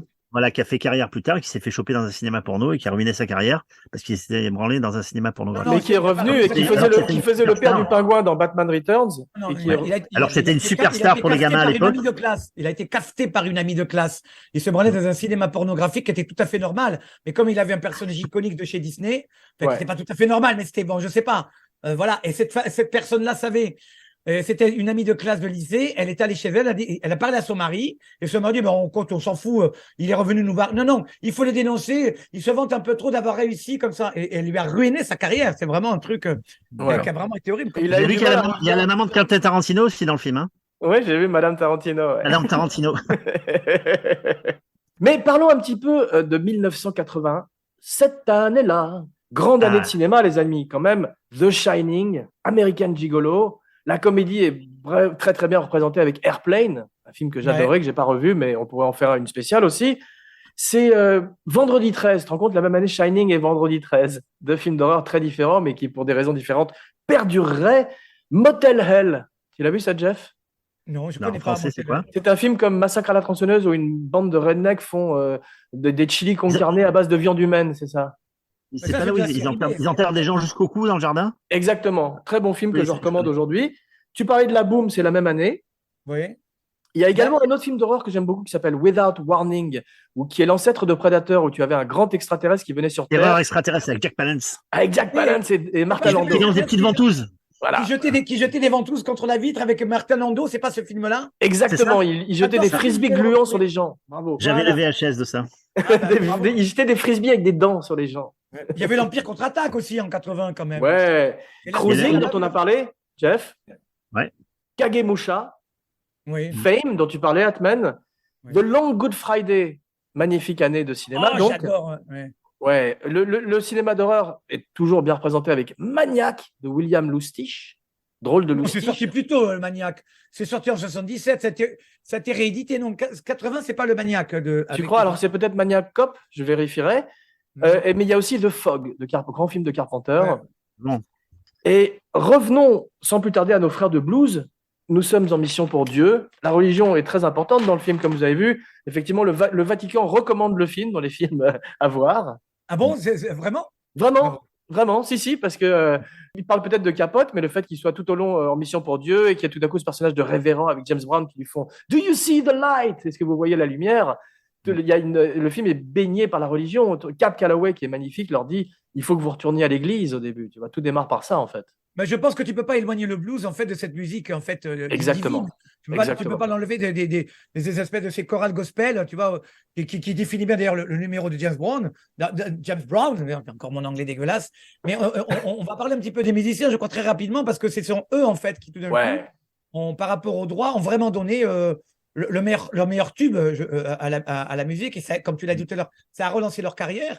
Mais je crois qu'ils ont eu vachement de problèmes à les faire chanter en playback. Exactement. Ce que raconte leur disque. La scène avec, il y a deux scènes qui sont très drôles avec Ray Charles. C'est quand il prend un flingue et il tire à vide. Enfin, il tire sur un gamin. Et la scène Il flingue sa guitare. et la scène où il a mis l'affiche du concert, il se recule et l'affiche est à l'envers. Attends, l'envers, c'est ça. L'humour, c'est un C'est humour. tellement drôle. incroyable. Mais tu as raison, Atman. James Brown a demandé à chanter live, alors que le groupe derrière lui est pré-enregistré. Et c'est Ouais. pareil pour John Lee Hooker. Boom, boom, boom, boom. Boom, boom. Aussi live. Ouais. Et Aretha Franklin, ça a été très, très, très dur parce que Très dur. elle aussi changé. Ils ont pris des chorégraphes de l'époque. D'ailleurs, les chorégraphies sont restées après derrière. Tu vois, et la chanson, après, il y a eu beaucoup de droits que les gens ont donnés gratuitement et ils ont eu vraiment, vraiment du mal à avoir Sweet Home Chicago, qui est pour moi le tube absolu, qui est repris par cet orchestre, qui a été formé les Blues Brothers, Alan Rubin, Tom Harris. Et il faut dire d'ailleurs que leur orchestre, c'est que des grosses pointures, des requins que extraordinaires. des Les mecs qui ont pointures. fait le son de Stax, les mecs qui étaient avec Steve Cropper et Doug Dune, c'est le type qui a la pipe, qui est extraordinaire. Tous ces mecs étaient avec Ils sont allés chercher Booker les T and meilleurs. the MGs. Willie Hall, le batteur, il était avec Isaac Hayes, c'est lui qui fait le riff de Shaft. Tu vois, on a Extraordinaire. vraiment très, très lourd. Et ils sont assez bons, ils sont assez bons acteurs aussi, parce que quand il arrive dans ce restaurant avec le maître d'hôtel, là, Mr. Fabulous, je crois, il joue assez bien et les musiciens sont assez bons acteurs. J'aime bien quand il tend le verre pour se faire servir. Danny Aykroyd, il dit, c'est le verre à eau. Bon. Combien? How much for your women? Ça, c'est mon truc préféré. On va manger là et cette façon de rentrer de tout Oh dégueulasse. là là là là, On c'est est vraiment dans la magistral. comédie où tout d'un coup le type arrive crade et on est vraiment, on est à la tour d'argent et les mecs pètent tout. Et avec le Mais type- tu sais, c'est comme tu dis, comme on avait vu dans le flic de Beverly Hills, quand Eddie Murphy arrive dans le country club, c'est ce qu'on C'est appelle en exactement Amérique ça. les snobs contre les slobs, contre les crados, et ça c'est une tradition. Quand il joue derrière le grillage, là, il dit bon, il y a le grillage, peut-être tu comprends vite. Hein. Vous avez compris. Mais pour revenir à ces deux types contrés, parce qu'on a encore les red, parce qu'on a quand même tout un parcours de l'Amérique par rapport aux Noirs, avec les nazis, avec ces rednecks hyper fachos de Louisiane, Ouais. les boys, là. On a vraiment tout ce truc-là de l'Amérique. Et moi, j'ai vraiment coup de cœur par ce Jeff Morris, là, sa femme et Charles Napier, qui sont Extraordinaire. vraiment. On est presque dans Massacre à la tronçonneuse, là. Ah Dans ouais. ce groupe-là de gens qui les suivent. Sûr. Il est formidable, et- Charles Napier. On l'avait vu, tu te rappelles, dans Le Silence des agneaux, Atman. Et Ah ouais. c'était un acteur de Russ Meyer et il est réjouissant parce que Il a est une tête de réjouissant cartoon, dans Rambo 2, il est réjouissant. Je suis extraordinaire. juste là pour faire le travail, tu vois. Tu te rappelles, Stallone lui dit I'm coming to get you, Murdoch. Il y a un film français qui s'est énormément inspiré des Blues Brothers. Tu n'as pas dû le voir, Jean, c'est un film français. Mais tu as peut-être vu Star 80. C'est le film de Mais Thomas exactement. Langlois. Mais d'ailleurs, l'affiche a repris les Bull Brothers. Ils Star reprennent 80, le film avec mais le Eric film- Roberts. Star 80, Non, le non, film pas du avec- tout. C'est un film avec Anconina et Patrick Timsit. Et le début, non, ils sont en quête, ce sont deux producteurs fauchés, et ils sont en quête de chanteurs des années 80. Donc ça va être un road movie où, D'accord. comme les Blues Brothers, ils vont aller chercher des vedettes qui sont has-been. Et C'était ils le vont les principe, chercher. ouais. C'est le même principe. Et il y a une scène, ils ont reconstitué la même scène qu'avec James Brown, tu sais, avec le gospel, où il y a James Bellucci qui fait des saltos comme ça. Tim Seed fait les mêmes, bon, avec une doublure. Et c'est pas James Brown, c'est Gilbert Montagnier. Bon, ça. Mais bon. Le film, c'est le même principe un peu. Il y a un truc qui m'a frappé. Atman, quel âge Ouais. a Aykroyd, à ton avis, dans le film? Il est assez âgé, je crois. Non, c'est Vas-y. Après, je demanderai à Jeff. Moi, je crois qu'il a 37 ans, un truc comme ça. Moi, j'ai cru comprendre Jeff qu'il était assez âgé. 50, 60, voilà, trentaine, je dirais peut-être. Il a 27 ans, les gars.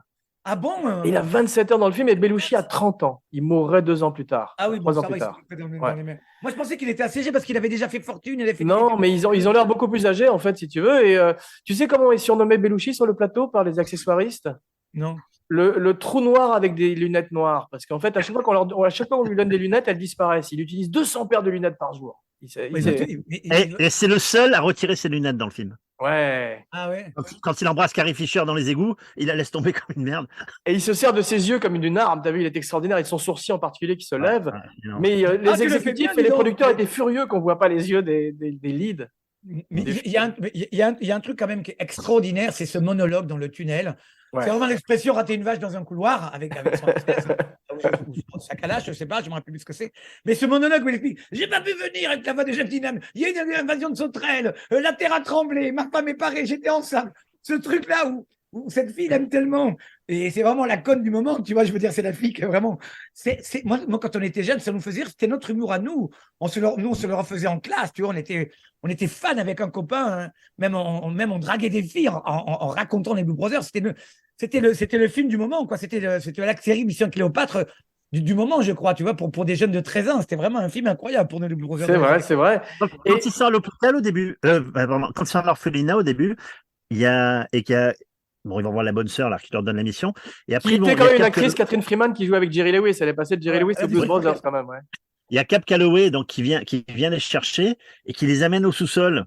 Visiblement, c'est là où ils avaient leur habitude quand il était gamin. Ouais. Et ça m'a fait penser à la série Le Jeu de la Dame, quand cette petite, elle va dans le sous-sol de son Ah oui, orphelinat tu as raison. pour apprendre à jouer. Et ça m'a fait penser à cette ambiance-là un peu. Moi, ça m'a fait j'ai penser aux Griffes de la nuit quand Freddy Krueger emmène les enfants dans le boiler On n'a room. pas les mêmes valeurs, hein, voilà. Non, mais... Moi, il y a- Ça fait un moi, an qu'on a enregistré le podcast. Waouh. Moi, ce que j'ai Aujourd'hui. adoré, c'est. Il y a des scènes incroyables. C'est la scène où John Landis sait le faire, ça. Il arrive à te choper de l'émotion, comme dans un fauteuil pour deux. C'est quand il y a cette espèce de parade où ils arrachent le micro et John Belushi fait tout le tour du petit lac, comme ça, tout autour de la banlieue de Chicago. Et qu'un petit noir donne l'affiche à Aretha Franklin qui ne veut pas l'afficher, mais qui dit ah, allez, j'y vais quand même. Ils arrivent à te tirer des larmes et le film a une tendresse incroyable. On leur permet. C'est vrai, mais c'est la phrase que disait Coluche dont tu parlais, qui est que quand un clown a beaucoup fait rire, il doit jouer du violon. C'est qu'il y a du violon, c'est ouais, il y formidable. a ce sous-texte d'émotion derrière. Par rapport à John Landis, parce qu'il parlait dessus, c'est vraiment quelqu'un qui a commencé, mais quand je dis au bas de l'échelle, il était coursier à la Fox, le mec, au départ. Wow. John Landis. Il a été cascadeur et assistant de production pour Sergio Leone, c'est-à-dire qu'il était sur Le Bon, la Brute et le Truand, il était une fois dans l'Ouest, t'imagines, sur Mon nom et personne. Il était cascadeur, le gars. Il était aussi John sur Landis. l'or se barre. John Landis, ouais, de l'or pour les braves, l'or se barre. C'est là qu'il a connu plein de monde. Et c'est là qu'il a connu, je pense, tous ses réalisateurs, etc. Et il y a quelque chose, il y a un running gag dans tous ces films, je pense que vous le connaissez, qui est cher à Romain Lénoff. Vous ne connaissez pas? Dans Non. tous ces films, on voit une affiche, dans tous les films de Landis, il y a une affiche d'un film qui s'appelle See You Next Wednesday. Ah, oui, c'est vrai. Vous avez jamais remarqué ça? Si, Et ben, il absolument. est dans les Blues Brothers, il y est au moment où le camion de Charles Lapier va taper les flics. Il y a une C'est grande vrai. affiche avec un King Kong qui annonce un film. Et Absolument. c'est à chaque fois, et dans tous ces films, et Romain a fait un montage là-dessus, je me rappelle, dans tous ces films, il met ce running gag là à chaque fois. Mais ça, Donc, c'est c'est l'humour See You Mad Next- Magazine où tu as plein d'arrière-plans, plein de Easter eggs qui sont cachés partout et qui reprendraient Mais Ghost justement, Clip est-ce aussi. que vous savez d'où vient cette référence? Non. See You Next Wednesday. Ah, ça fait plaisir à Laurent Vachon parce qu'il faut toujours parler de Kubrick. C'est dans 2001 au lycée de l'espace. Les parents du personnage Frank Pauls, là, qui est joué par Gary Lockwood, dans la fin de leur lettre vidéo, il lui dit ça, see you next Wednesday. Ah, Voilà, c'est si je drôle. me trompe pas. Clin d'œil à Kubrick, quoi. Ils sont tous très fans de Kubrick. Alors, tu parlais des méchants du film qui sont des rednecks et des nazis. On voit qu'il y a aussi les méchants de Doudou Reding. Tu te rappelles, c'était aussi des nazis. En fait, Ben, oui, vu ouais, la montée du néonazisme en Amérique ces jours-ci, ils étaient très prémonitoires, ces films. Et c'est basé sur la réalité. Il y mais avait je crois vraiment que, eu des- non, mais je crois que c'est aussi cette façon de dire que la musique noire, tu vois, t'as quand même le contrepoint quand les mecs ils commencent à chanter du blues, tananana, tu sais, avec le grillage. Les mecs coupent très vite parce qu'on a vraiment deux cultures. C'est-à-dire, Ouais. ne ramenez pas cette musique de noir. Il y a un truc vraiment. Il y a vraiment un background, on va dire, très politique dans le scénario qui est quand même très intéressant, qui fait que la comédie ne tourne pas à vide. Et c'est ça qui est très intéressant. Et moi, je veux revenir à la façon de filmer de John Landis, qui est toujours en 1,43, sans scope, dans cette espèce d'image très grain qui vient presque même de cette façon de filmer du Saturday Night Live un peu studio, avec la même calligraphie, toujours sur tous ces films, avec le même nom, quand tu as sur un fauteuil pour deux.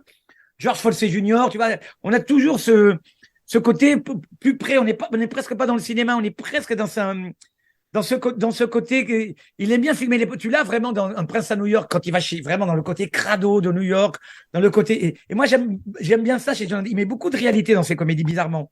C'est vrai, mais d'ailleurs, il y a aussi un clin d'œil à La Nuit du Chasseur avec marqué sur leurs mains, tu as vu, au lieu de Ah ouais. marquer Love and Hate sur les mains, tu as Jake and Elwood. Et on commence sur Belushi de dos. Moi, j'adore quand on commence sur le héros de dos en prison, tu as vu. Et tu as cette espèce de personnage fessu qui avance à travers la prison. Et c'est rare parce que de nos jours, les gros sont joués par des gens beaux. Tu as vu, Jared Leto joue dans Gucci, tout d'un coup. Le pingouin est joué par Colin Farrell avec des prosthétiques. Il n'y a plus de gros dans le cinéma. Même Paul Giamatti a disparu, malheureusement. Alors, moi, je vais te dire pourquoi. Parce qu'il y a aussi, dans le politiquement correct, un anti-gros, et que maintenant, on prend quelqu'un de beau dans une création de personnage pour pas dire qu'on s'est moqué d'un gros dans un film. Tu vois ce que je veux dire? Balasco avait fait son film. Les hommes préfèrent les grosses à l'époque. Mais elle ne pourrait plus le faire maintenant. Elle serait obligée de... Ouais, mais sa fille jouait là-dessus dans son rôle vilaine. Il y a la sœur de Ramsey aussi qui joue là-dessus.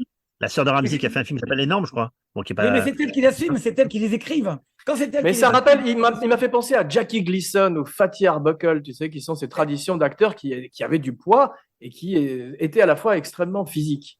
Mais d'ailleurs, c'est celui qui bouge le mieux. C'est ça qui est intéressant chez Bellucci.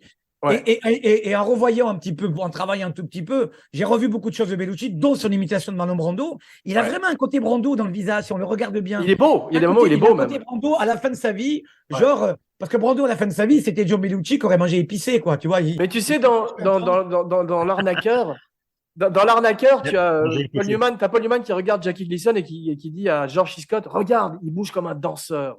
Mais Et en putain. parlant de ce gros homme, et c'est vrai, il y a une grâce et une légèreté qu'on retrouve chez Belushi. Il y a beaucoup de ces roulades, tu sais, c'est lui qui les fait. Bon, il y a des cascadeurs aussi, en particulier quand il s'est pété le genou sur son skateboard, mais sur scène, ils dansent très très bien tous les deux, Aykroyd et lui. On est dans la sympathie du gros dans ces années 80 avec Porky's, Cours après moi, shérif, où tu as encore Jackie Gleason. Tu vois, on a ce gros. Mm. On est presque même dans John Belushi, on rejoint presque un peu Tuco dans Le Bon, la Brute et le Truand, ce côté un peu, C'est tu vrai. vois, un peu ignoble, dégueulasse quand il dit à la pingouine, il me faut C'est 5 vrai. 000 $. Ben, on va faire un La cas, ça pingouine. va, c'est réglé, il se barre. Non, non, vous allez chercher Vraiment, 5 met 000 des coups de $. bâton, c'est drôle. Elle me dit, il la regarde comme ça, donc là, il dit, eh bien, t'as qu'à te démerder, ma grande. Et elle lui met un grand coup de rêve dans la gueule. Et puis là, on est vraiment, nous, à l'époque, quand t'es enfant, t'as vraiment du plastique, t'es par terre, quoi. T'es vraiment. C'est un film pour les enfants, complètement, effectivement. Si je te disais Satanas et Diabolo, c'est ça. Et ça, Et John Candy, aussi encore un gros merveilleux qui est parti trop tôt, est formidable dans le film. Il y a des moments où il ressemble à Tony Clifton, c'est l'alter ego de Andy Kaufman, je ne sais pas si vous le connaissez, avec ses grosses Non, lunettes il était noires. très bon dans Club Bug, dans Un ticket pour deux. C'est vraiment Ouais. un comédien qui Un ticket pour deux, il y a un remake à faire. Un ticket pour deux, c'est un film qui m'arrache des larmes. Et surtout, moi, je conseille de voir John Candy dans Home Alone, Maman, j'ai raté l'avion, où il raccompagne en voiture la femme. Extraordinaire.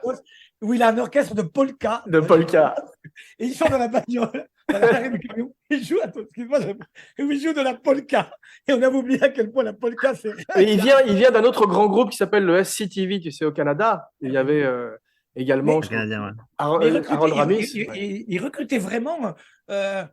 Je veux dire, la première promotion des Blue Brothers et le premier personnage qu'on va sortir, comme tu as dit tout à l'heure, avec les Coned, avec Wentworth, avec la nuit au Roxbury, et Ouais. tout ce qu'a fait après d'ailleurs Kristen Wiig encore maintenant, parce que c'est le conservateur national, comme Belmondo à l'époque, du rire. C'est une belle façon de faire le rire qu'on n'a pas fait retrouver en France, que les nuls ont essayé de récupérer C'est vrai. un petit peu. Bon, non, à cette époque, nous, on a eu le Splendide qui est arrivé quand même. Hein, Le chez nous, Splendide, dans les c'est la bonne 60. truc. Que la Rochaud essaie Voilà. de faire ça, mais avec les moyens de France 2, mais il n'y a que le Splendide. Mais le Splendide est presque. Mais ah oui, mais le Splendide est presque. Non, Chabat a voulu reprendre ça quand ils ont fait Les Nuls l'émission. Ouais, c'est la photocopie. Ils ont repris cet esprit. Ils ont repris, oui, ils ont repris l'esprit, ouais, bien sûr.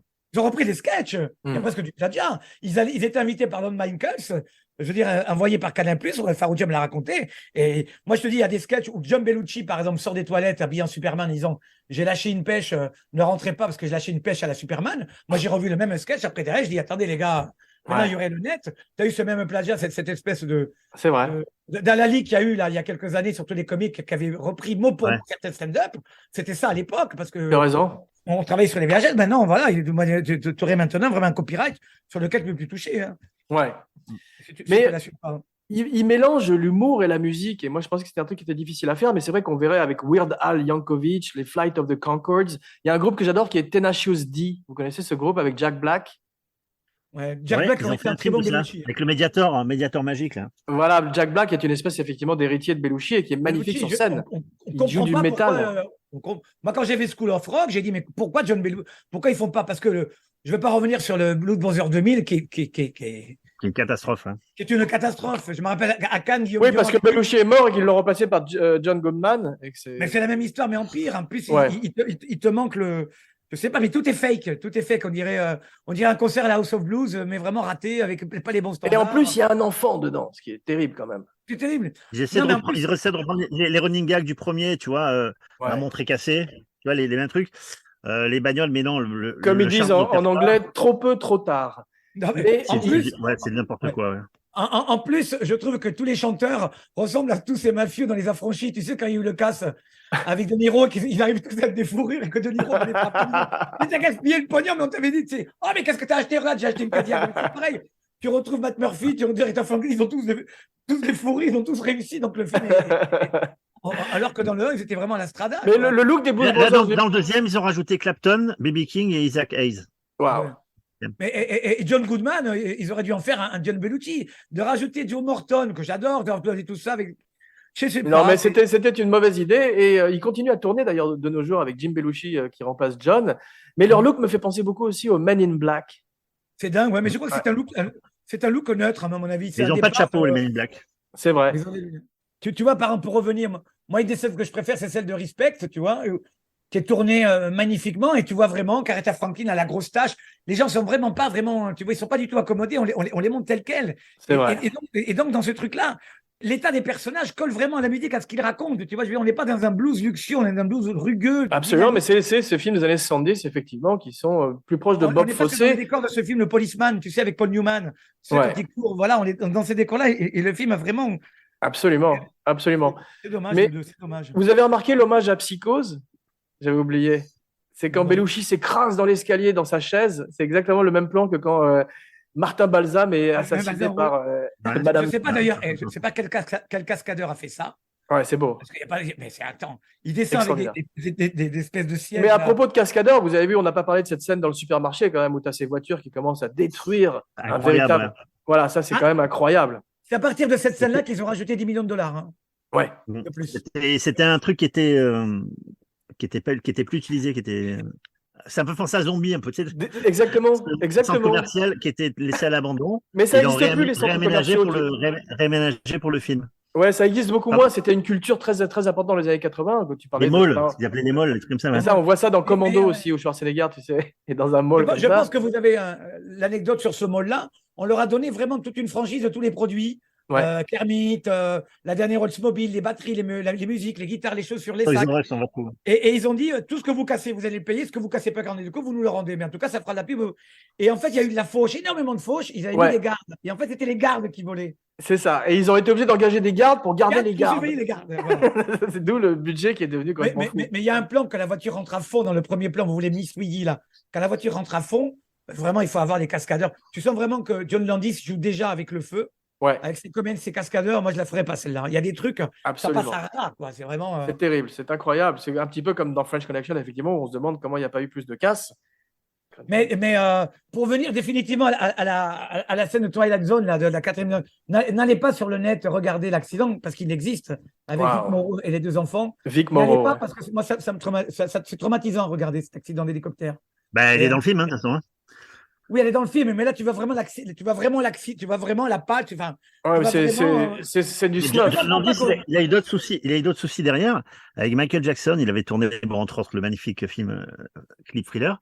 Mais il fait une pub avec Jackson Jackson, pour t'as raison. Tipeee. C'est là où il a les cheveux qui brûlent. Il a les cheveux qui ont brûlé parce qu'il y a Wow. une explosion, un spot qui a cramé les cheveux de Jackson. On va dire qu'il n'est pas très prévoyant comme réal, quoi. un peu trop speed. Ouais.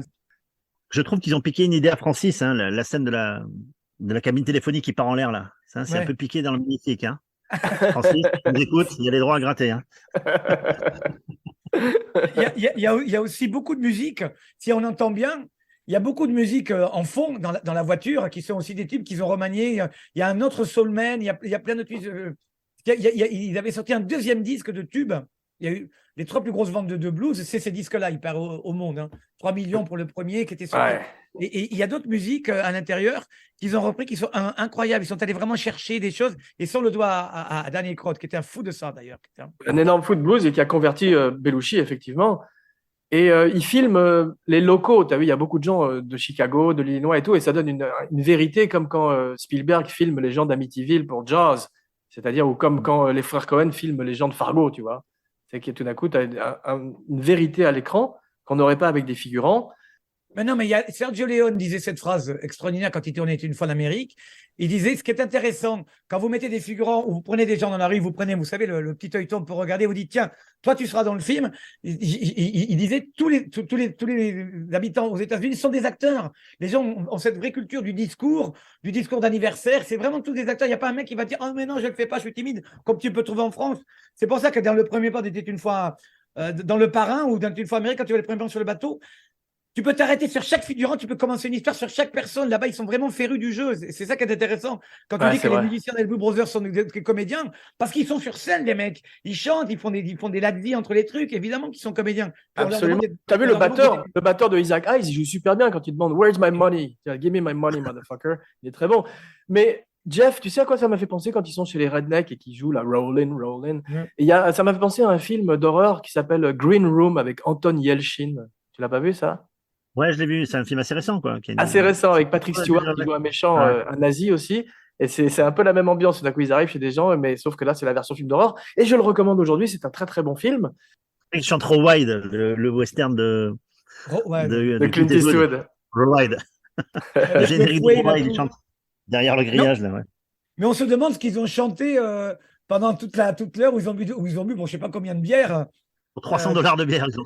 $300 de bière. Tu vois, Et quand ils font le concert à la fin qui s'échappe par la cave, juste avant, il y a un producteur qui leur propose, qui leur donne $10,000. Ouais. Et il y a le beau geste de Bellucci qui dit allez donner $1,400 à Ray Charles dans son magasin. Parce qu'on Ouais, a emprunté des. ouais. Là, il y a le truc qui est vraiment.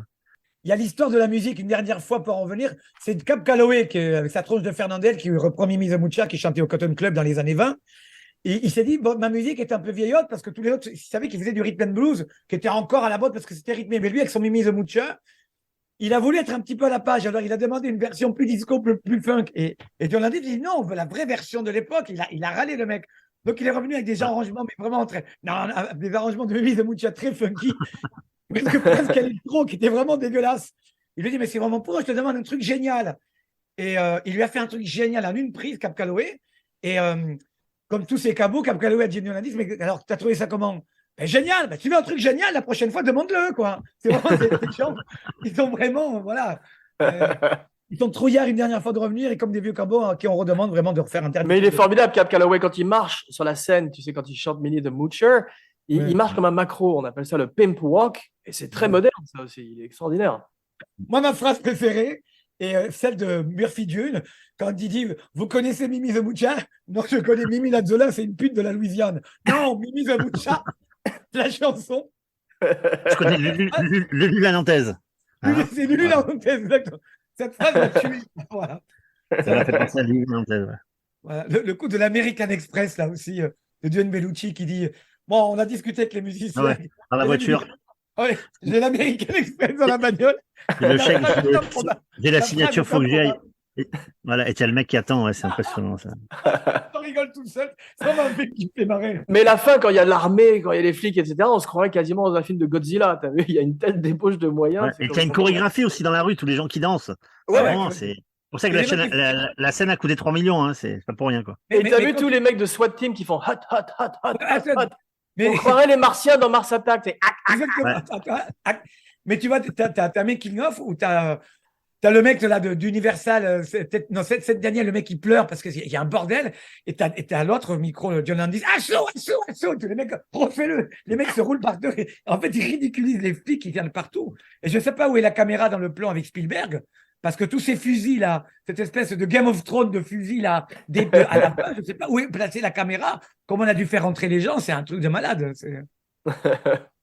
Moi, la fin me rappelle le dernier plan des producteurs. Je ne sais pas si tu te rappelles, quand Zero Mostel et Jim Wilder refont leur arnaque dans la prison et rechantent en comédie musicale en habit de bagnard. C'est vrai. Je trouve qu'il y a le même plan avec à peu près la même voix que Jack Dinham et Zero Mostel dans les producteurs, que John Bellucci. On retrouve un peu cette même chorégraphie. Ouais, mais pareil. Absolument. Pareil, ils ont tout piqué à Francis. L'emmerdeur, ça se finit en prison. Non, je dis, ils ont tout volé à Francis.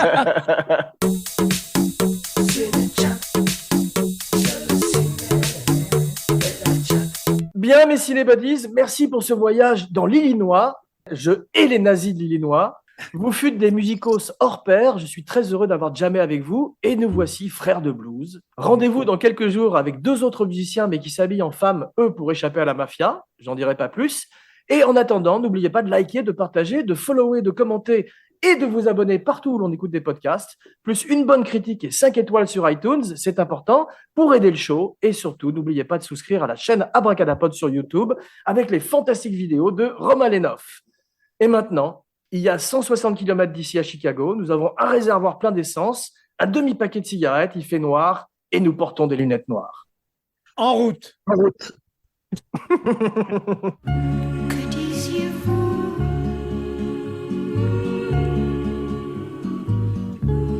Bienvenue dans Cinéchat. C'est bon? C'est bon. Atman? Salut Jeff. Salut. T'es en mission pour Dieu, mais pour lequel de Dieu? Dis-moi. Hein, bon, c'est le Dieu du cinéma, on va dire. C'est à nous les amis, une petite intro. Moi, je voudrais dire cette phrase. Bonjour madame, c'est nous qui connaissons l'orchestre. Est-ce que vous voulez chanter Rollin' avec moi? Voilà où Keep ça nous mène. rollin'. Keep them doggies rollin', rawhide. Through rain, wind and weather, hell-bent for leather, wishing my girl was by my side. Voilà. Je comprends pas l'allemand, désolé. Give it up, all right, run it up, get it up. Rawhide. Ok, c'est parti. Pod.